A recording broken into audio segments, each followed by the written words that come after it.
ಕರ್ನಾಟಕದ ಪುಣ್ಯಭೂಮಿಯಲ್ಲಿ ಎಷ್ಟೋ ಸಂತರಿದ್ದಾರೆ, ಶರಣರಿದ್ದಾರೆ. ಆದರೆ ಕಾವಿ ಬಟ್ಟೆ ತೊಟ್ಟು, ಕೈಯಲ್ಲೊಂದು ಬಡಿಗೆ ಹಿಡಿದು, ಮುಖದ ಮೇಲೆ ಸದಾ ಮಂದಹಾಸ ಬೀರುತ್ತಾ, ಕೋಟ್ಯಂತರ ಜನರ ಬದುಕಿನಲ್ಲಿ ಜ್ಞಾನದ ದೀಪ ಹಚ್ಚಿದ ಒಬ್ಬ ಅಮೂರ್ತ ಚೇತನ ಎಂದರೆ ಅದು ವಿಜಯಪುರದ ಜ್ಞಾನಯೋಗಾಶ್ರಮದ ಸಿದ್ದೇಶ್ವರ ಸ್ವಾಮೀಜಿ. ಅವರನ್ನು ಜನರು ನಡೆದಾಡುವ ದೇವರು ಎಂದು ಕರೆದರು. ಆದರೆ ಅವರು ಮಾತ್ರ ತಮ್ಮನ್ನು ತಾವು ಒಬ್ಬ ಸಾಮಾನ್ಯ ಮನುಷ್ಯ ಎಂದು ಕರೆದುಕೊಳ್ಳುತ್ತಿದ್ದರು. ಬನ್ನಿ, ಇಂದಿನ ಈ ವಿಶೇಷ ಸಂಚಿಕೆಯಲ್ಲಿ ಆ ಮಹಾನ್ ಚೇತನದ ಬದುಕಿನ ಪುಟಗಳನ್ನು ತೆರೆಯೋಣ. ಸಿದ್ದೇಶ್ವರ ಸ್ವಾಮೀಜಿಯವರ ಕಥೆ ಆರಂಭವಾಗುವುದು 1940ರ ಅಕ್ಟೋಬರ್ 24ರಂದು. ವಿಜಯಪುರ ಜಿಲ್ಲೆಯ ತಿಕೋಟಾ ತಾಲ್ಲೂಕಿನ ಕನಮಡಿ ಎಂಬ ಪುಟ್ಟ ಹಳ್ಳಿ. ಅಲ್ಲಿನ ರೈತ ದಂಪತಿಗಳಾದ ಓಗಪ್ಪಗೌಡ ಪಾಟೀಲ ಮತ್ತು ಸಂಗಮ್ಮ ಅವರ ಒಡಲಲ್ಲಿ ಜನಿಸಿದವರೇ ಈ ಸಿದ್ದಗೊಂಡಪ್ಪ. ರೈತ ಕುಟುಂಬದಲ್ಲಿ ಜನಿಸಿದ ಈ ಬಾಲಕನಿಗೆ ಮಣ್ಣಿನ ಗುಣ ರಕ್ತದಲ್ಲೇ ಬಂದಿತ್ತು. ಬಾಲ್ಯದಲ್ಲಿ ಇತರ ಮಕ್ಕಳಂತೆ ಆಟವಾಡುವುದಕ್ಕಿಂತ ಹೆಚ್ಚಾಗಿ ಪ್ರಕೃತಿಯನ್ನು ನೋಡಿ ವಿಸ್ಮಯಗೊಳ್ಳುವುದು ಅವರಿಗೆ ಅಚ್ಚುಮೆಚ್ಚು. ಗದ್ದೆಗಳಲ್ಲಿ ಕುಳಿತು ಹರಿಯುವ ನೀರನ್ನು ನೋಡುವುದು, ಗಿಡಮರಗಳ ಮೌನವನ್ನು ಆಲಿಸುವುದರಲ್ಲಿ ಅವರು ಆನಂದ ಕಾಣುತ್ತಿದ್ದರು. ಈ ಮೌನವೇ ಮುಂದೆ ಅವರ ದೊಡ್ಡ ಶಕ್ತಿಯಾಯಿತು. ಸಿದ್ದಗೊಂಡಪ್ಪನವರ ಬದುಕಿನಲ್ಲಿ ಮಹತ್ವದ ಬದಲಾವಣೆ ಬಂದಿದ್ದು ಅವರ 14ನೇ ವಯಸ್ಸಿನಲ್ಲಿ. ಆಗಿನ ಕಾಲದ ಪ್ರಸಿದ್ಧ ಸಂತರಾಗಿದ್ದ ಶ್ರೀ ಮಲ್ಲಿಕಾರ್ಜುನ ಸ್ವಾಮಿಗಳು ಕನಮಡಿಗೆ ಬಂದಿದ್ದರು. ಬಾಲಕ ಸಿದ್ದಗೊಂಡಪ್ಪನ ಚುರುಕುತನ, ಮೌನ ಮತ್ತು ಜ್ಞಾನದ ಮೇಲಿನ ಹಸಿವನ್ನು ಕಂಡು ಗುರುಗಳು ಪ್ರಭಾವಿತರಾದರು. ಗುರುಗಳು ಸಿದ್ದಗೊಂಡಪ್ಪನನ್ನು ತಮ್ಮ ಜೊತೆಗೆ ಕರೆದೊಯ್ದರು. ಅಲ್ಲಿಂದ ಆರಂಭವಾಯಿತು ಕಠಿಣ ಸಾಧನೆ. ಬೆಳಿಗ್ಗೆ ಜ್ಞಾನದ ಪಾಠ, ಸಂಜೆ ಪ್ರವಚನಗಳ ಸರಣಿ. ಮಲ್ಲಿಕಾರ್ಜುನ ಸ್ವಾಮಿಗಳು ಸಿದ್ದಗೊಂಡಪ್ಪನಿಗೆ ಕೇವಲ ಧರ್ಮವನ್ನಷ್ಟೇ ಕಲಿಸಲಿಲ್ಲ, ಪ್ರಪಂಚದ ಸತ್ಯವನ್ನು ಬೋಧಿಸಿದರು. ಸಿದ್ದೇಶ್ವರ ಸ್ವಾಮೀಜಿಯವರು ಕೇವಲ ಮಠದ ಶಿಕ್ಷಣಕ್ಕೆ ಸೀಮಿತವಾಗಲಿಲ್ಲ, ಅವರು ಆಧುನಿಕ ಶಿಕ್ಷಣವನ್ನೂ ಪಡೆದರು. ಧಾರವಾಡದ ಕರ್ನಾಟಕ ವಿಶ್ವವಿದ್ಯಾಲಯದಲ್ಲಿ ಪದವಿ ಮುಗಿಸಿ ಮುಂದೆ ಪುಣೆ ವಿಶ್ವವಿದ್ಯಾಲಯದಿಂದ ತತ್ವಶಾಸ್ತ್ರದಲ್ಲಿ ಸ್ನಾತಕೋತ್ತರ ಪದವಿ ಪಡೆದರು.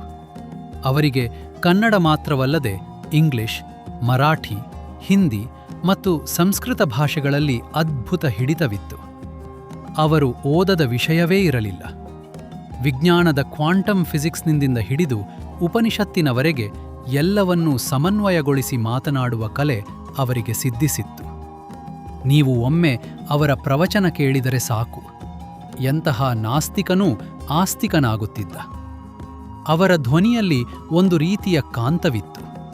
ಮೈಕ್ ಮುಂದೆ ಕುಳಿತರೆ ಸಾಕು, ಸಾವಿರಾರು ಜನರ ಸಭೆಯಲ್ಲಿ ಸೂಜಿ ಬಿದ್ದರೂ ಕೇಳಿಸುವಷ್ಟು ಮೌನ ಆವರಿಸುತ್ತಿತ್ತು.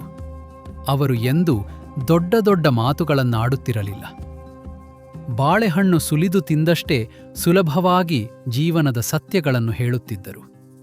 ರೈತರಿಗೆ ಕೃಷಿಯ ಬಗ್ಗೆ, ವಿದ್ಯಾರ್ಥಿಗಳಿಗೆ ಓದಿನ ಬಗ್ಗೆ, ದಂಪತಿಗಳಿಗೆ ಸಂಸಾರ ಹೂಡುವ ಬಗ್ಗೆ ಅವರು ನೀಡುತ್ತಿದ್ದ ಸಲಹೆಗಳು ಅಮೂಲ್ಯವಾಗಿದ್ದವು.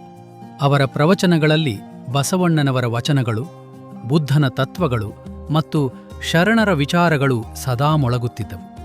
ಸಿದ್ದೇಶ್ವರ ಸ್ವಾಮೀಜಿಯವರು ಜಗತ್ತಿಗೆ ತೋರಿಸಿಕೊಟ್ಟ ದೊಡ್ಡ ಪಾಠವೆಂದರೆ ಸರಳತೆ. ಇಡೀ ದೇಶವೇ ಅವರನ್ನು ಪೂಜಿಸುತ್ತಿದ್ದರೂ ಅವರು ಮಾತ್ರ 2 ಜೊತೆ ಬಿಳಿ ಬಟ್ಟೆ ಮತ್ತು ಒಂದು ಸಣ್ಣ ಕೋಣೆಗೆ ಸೀಮಿತವಾಗಿದ್ದರು. ಒಮ್ಮೆ ಅಂದಿನ ಕೇಂದ್ರ ಸರ್ಕಾರ ಅವರಿಗೆ ಪದ್ಮಶ್ರೀ ಪ್ರಶಸ್ತಿ ಘೋಷಿಸಿದಾಗ ಅವರು ಅದನ್ನು ವಿನಮ್ರವಾಗಿ ನಿರಾಕರಿಸಿದರು. ನಾನು ಪ್ರಶಸ್ತಿಗಾಗಿ ಕೆಲಸ ಮಾಡುತ್ತಿಲ್ಲ, ಪ್ರಶಸ್ತಿಯಿಂದ ನನ್ನ ಜ್ಞಾನ ಹೆಚ್ಚಾಗುವುದಿಲ್ಲ ಎಂಬುದು ಅವರ ನಿಲುವಾಗಿತ್ತು.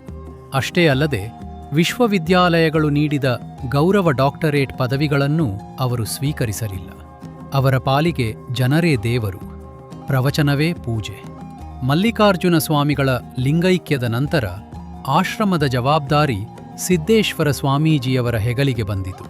ಅವರು ಆಶ್ರಮವನ್ನು ಕೇವಲ ಕಟ್ಟಡವಾಗಿ ನೋಡಲಿಲ್ಲ, ಅದನ್ನೊಂದು ಜ್ಞಾನದ ವಿಶ್ವವಿದ್ಯಾಲಯವಾಗಿ ಪರಿವರ್ತಿಸಿದರು. ಅಲ್ಲಿ ಜಾತಿ ಭೇದವಿರಲಿಲ್ಲ, ಬಡವ ಬಲ್ಲಿದನೆಂಬ ವ್ಯತ್ಯಾಸವಿರಲಿಲ್ಲ.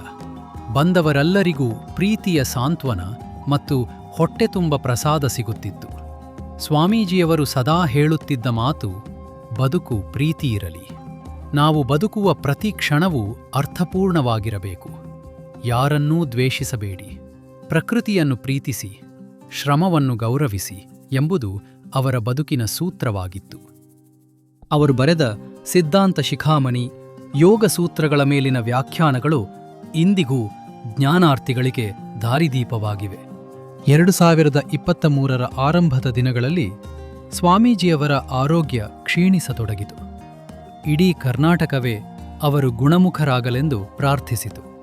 ಆದರೆ ಪ್ರಕೃತಿಯ ನಿಯಮದಂತೆ ಆ ಮಹಾಚೇತನ ಜನವರಿ 2ರಂದು ಲಿಂಗೈಕ್ಯರಾದರು. ನನಗಾಗಿ ಯಾವುದೇ ಸ್ಮಾರಕ ಕಟ್ಟಬೇಡಿ ಎಂಬ ಅವರ ಮಾತುಗಳು ಅವರ ವೈರಾಗ್ಯಕ್ಕೆ ಸಾಕ್ಷಿಯಾಗಿದ್ದವು.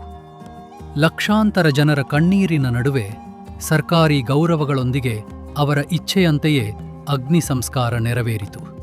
ಇಂದಿನ ಧಾವಂತದ ಬದುಕಿನಲ್ಲಿ ಹಣ ಮತ್ತು ಅಧಿಕಾರದ ಹಿಂದೆ ಓಡುತ್ತಿರುವ ನಮಗೆ ಸಿದ್ದೇಶ್ವರ ಸ್ವಾಮೀಜಿಯವರು ಒಬ್ಬ ದಾರಿಹೋಕನಂತೆ ಕಾಣುತ್ತಾರೆ. ಅವರು ತೋರಿಸಿದ ದಾರಿಯಲ್ಲಿ ನಡೆದರೆ ಮಾತ್ರ ನಮಗೆ ನೆಮ್ಮದಿ ಸಿಗಲು ಸಾಧ್ಯ. ಕರುನಾಡ ಕುಸುಮ ಚಾನೆಲ್ ವತಿಯಿಂದ ನಾವು ಆ ಮಹಾನ್ ಚೇತನಕ್ಕೆ ಸಲ್ಲಿಸುವ ದೊಡ್ಡ ಗೌರವವೆಂದರೆ ಅವರು ಹೇಳಿದ ಪ್ರೀತಿಯ ಬದುಕು ಎಂಬ ಮಾತನ್ನು ನಮ್ಮ ಜೀವನದಲ್ಲಿ ಅಳವಡಿಸಿಕೊಳ್ಳುವುದು. ಧನ್ಯವಾದಗಳು.